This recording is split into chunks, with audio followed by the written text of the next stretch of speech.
They promised retirees effortless income, but some lost everything, including the homes they thought would protect them. Behind the paperwork was a pattern so calculated, victims mistook their own rescue for the trap.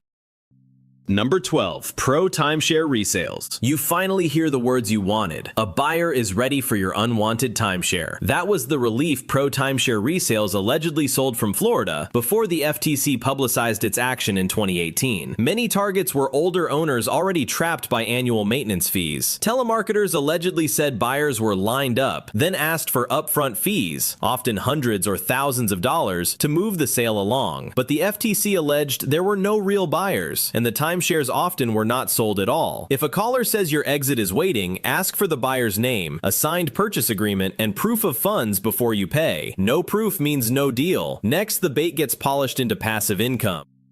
Number 11. Morris Invest / Ocean Point Turnkey Rentals. By 2019, that promise of passive income had turned into inspection videos, and the camera was not showing a portfolio, it was showing a problem. This centered on turnkey rental houses sold through Morris Invest, associated with former Fox News host Clayton Morris, and related operators frequently reported as Ocean Point Investments. The pitch targeted lower-cost markets like Indianapolis, Indiana, and Jacksonville, Florida, where you could buy a renovated rental home and collect income from afar, even using retirement funds. Lawsuits and complaints in 2019 and 2020 alleged homes were unfinished, uninhabitable, unrented, or never renovated as promised. Investors described boarded windows, broken glass, peeling paint, code violations, and six-figure losses across multiple properties. Morris denied wrongdoing and said others handled renovations and sales. If the income depends on a house you have never seen, distance becomes the salesman's best asset,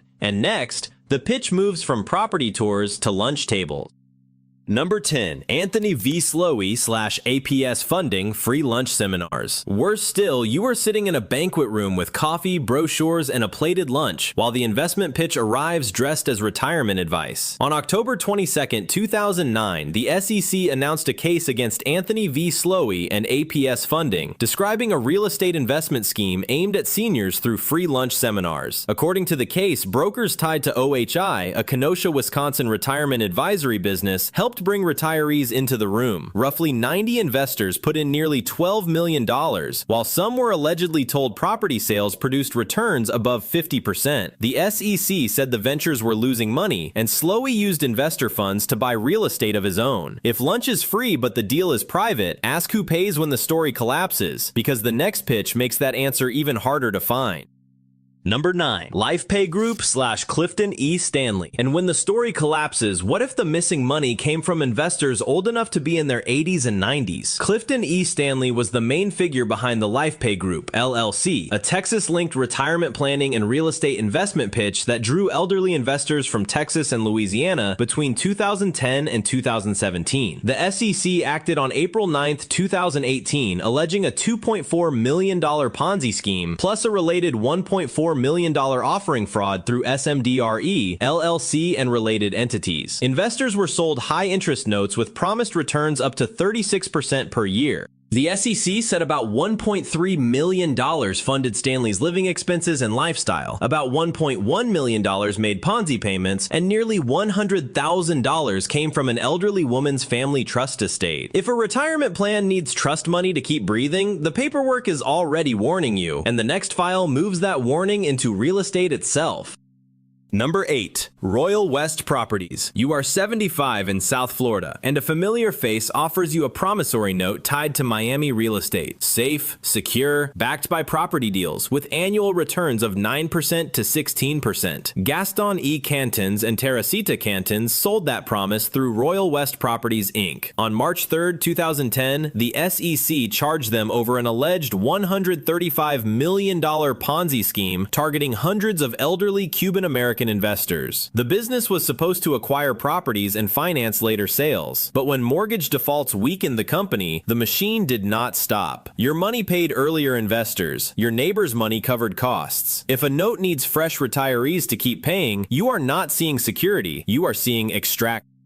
Number 7. Mantria Corporation. Worse still, the room smells like coffee, hotel carpet, and fresh ink on brochures promising a cleaner future. From around 2005 until an SEC emergency action in November 2009, Mantria sold investors, including seniors and people nearing retirement, a green real estate vision tied to Pennsylvania, Tennessee, and seminar rooms in Colorado. Troy Ragg, Amanda Knorr, and Wade McKelvey marketed carbon-negative housing, biochar, renewable energy, distressed property, and a supposed sustainable community called Myrtle Grove. Prosecutors cited promised returns as high as 484%, while seminars pushed people to drain retirement savings, max out credit cards, and take second mortgages. The SEC said Mantria was a Ponzi scheme that raised over $54 million, and a court later noted the grand development illusion rested on a few roads and a model house on virtually uninhabitable land. Ragg and Knorr were convicted, McKelvey faced criminal penalties, and the warning is blunt. When the fantasy gets greener, the paperwork can get darker. Next, the pitch moves from model homes to waterfront luxury, and the losses get harder to excuse.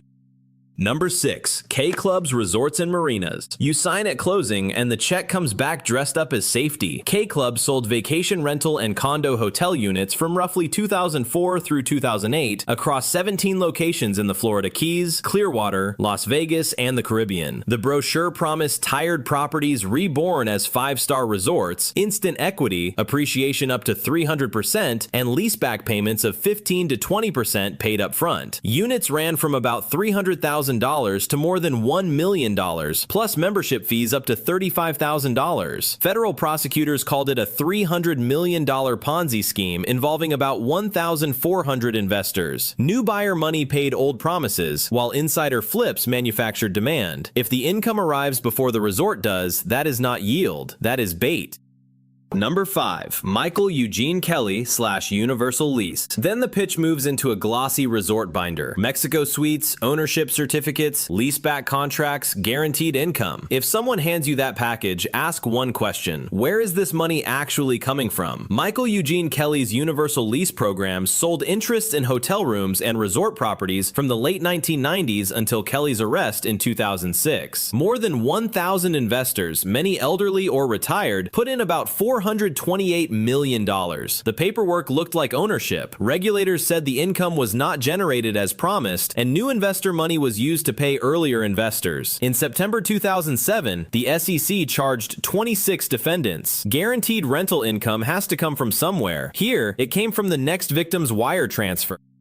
Number 4. DBSI Inc. The brochures showed office buildings you could photograph, tenants you could name, properties you could visit. That was the hook. DBSI, Diversified Business Services and Investments in Meridian, Idaho, was founded by Douglas L. Swinson and sold tenant in common stakes and promissory notes tied to commercial properties across the United States. Before its 2008 collapse, it raised more than $1 billion from roughly 8,000 to 10,000 investors. Many put in IRA money, retirement savings, or proceeds from property sales. Prosecutors said DBSI used new investor cash to pay earlier investors while concealing failing finances. If your sponsor cannot prove real rent, real reserves, and real cash flow, that is the signal. Swinson and other executives were convicted. Real buildings do not make fake income real.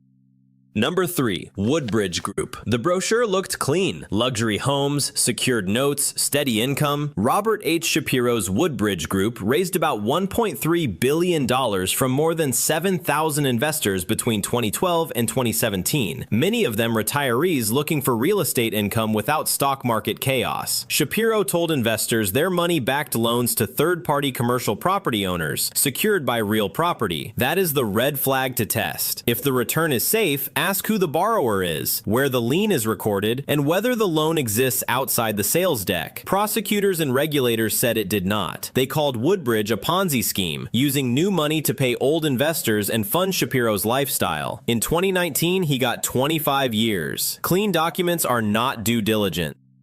Number 2. Thomas L. Mitchell / retired LA bus drivers. Worse still, Thomas L. Mitchell did not have to find strangers. He found drivers who had just parked their buses for the last time. In Los Angeles, through Mitchell, Porter, and Williams Inc. and entities tied in the dossier to Adivanala AA Investment Trust and AB3 Inc., he targeted former Los Angeles County Metropolitan Transportation Authority workers. On March 4, 2010, the SEC halted what it called a $14.7 million Ponzi scheme aimed at retired LA bus drivers. DOJ reporting later said Mitchell collected about $15 million from about 150 retired individuals, pushing lump sum pensions over monthly annuities and promising 10 to 15% annual returns, or notes up to 12.5%. He even told at least one victim her principal was insured by the United States government, while money went to car payments, mortgages, a cruise, and sporting event tickets. If a retirement decision starts with pressure and ends with someone else's luxury bill, the next step is even more personal.